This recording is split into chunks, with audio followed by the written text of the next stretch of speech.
I'm Alan Dale, and this is the We Are Tourism podcast, and I want to tell you, I'm having a great time in conversation with people that are doing wonderful things for our province. I was told by a lot of people in this room, a lot of important people in this room, that you're the guy I need to talk to. So, Brent, why don't you go ahead and introduce yourself? Tell us what you do. Pleasure to meet you, Alan. It's Brent Meade. I'm CEO of St. John's Sports and Entertainment.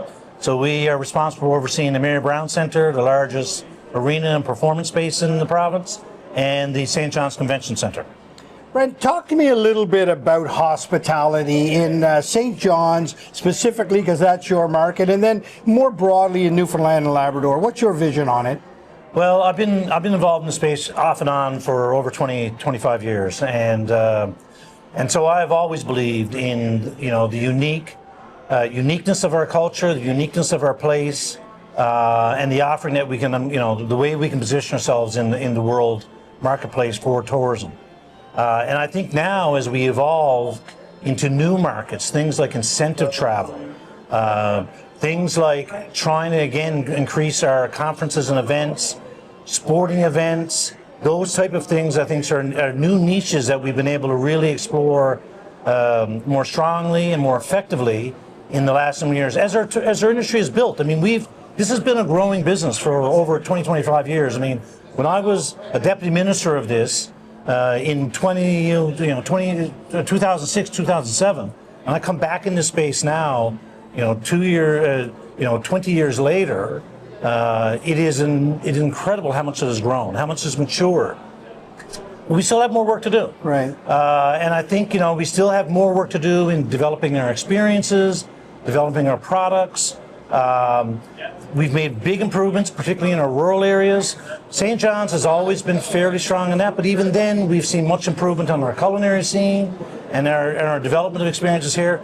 So I think we are really on the cusp of some great things. And I think, Newfoundland and Labrador, particularly as we came out of the pandemic, is very well positioned as a market where we're safe, where our natural beauty, our hospitality, etc., really fits well with where people now are looking for those unique value experiences. And I think, it's an exciting time to be back in the industry, exciting time to be running two facilities right downtown St. John's.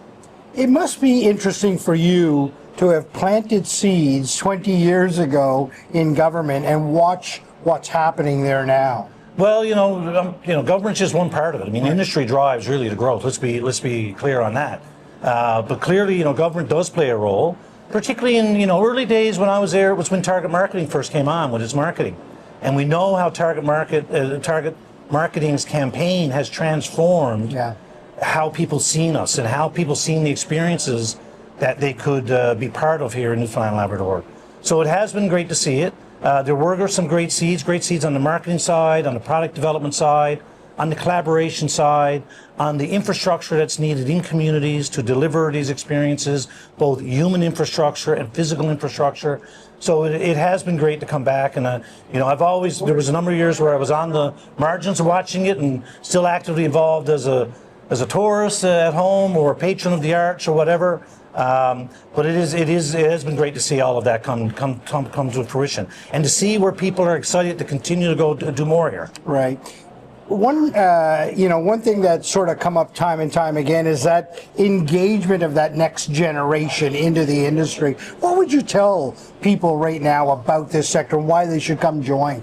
Well, I think we're seeing examples of it now. In Bonavista and Trinity are two great examples, and here in St. John's as well, where you're seeing younger entrepreneurs enter this space and find it a way of being viable, sustainable, and a way of life for them. I mean, again, this is something we were seeing pandemic, but we're seeing it particularly post-pandemic. People, the pandemic changed a lot of things for people.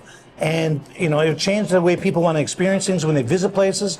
But then for those, particularly that younger generation, of how they can be part of offering that, building some of that, and delivering some of that. And I think that's really, really exciting, Alan. I mean, I think, we're seeing a younger, you could see it here at the conference. You can see a younger cadre of entrance into the hospitality sector. They'll bring new ideas, creativity, and I think particularly when it comes to the experience side. Because in my, as I've been back in space, that's the number one thing that is really, really the crux of what it is. It's what is the experience? How do we create the experience? How do we deliver that experience so that when people come here, they feel immersed and they walk away thinking, wow, Yeah. that was something else. So I think they bring that whole new vitality, creativity to that. Final question to you is, you got a new team coming in town here. Big name to live up to, the regiment. Talk to me about the excitement around that team coming. Oh, it's incredible. I think the major junior hockey, the Quebec Major Junior Hockey League, Quebec Maritime Junior Hockey League is the right fit for the right time. The excitement is incredible. We're seeing excitement like we haven't seen for a long time for hockey. Season tickets are already well over 1,900. We're expecting the building to have 4,000 to 5,000 people easily a night. So that's great. That'll be something we haven't seen in a while in hockey. It's young players who are trying to make that NHL, trying to realize their dream of making the NHL. So they're young, they're thirsty. It's a great level of hockey. It's community hockey. When this happened, I would talk to Halifax, and they said, Major Junior up there, the team becomes part of the community, and the community becomes part of the team. And we've seen that with fans, with the corporate support we've seen. It's just been overwhelming, Alan. We're really excited about Newfoundland Regiment hitting the ice at Mary Brown Centre in September. An absolute pleasure to have you in conversation. Thank you very much for your perspective on what's happening here. This is what the face of hospitality looks like in Newfoundland and Labrador. An absolute pleasure to have you in conversation. Excellent. Thank you. Thanks, Alan.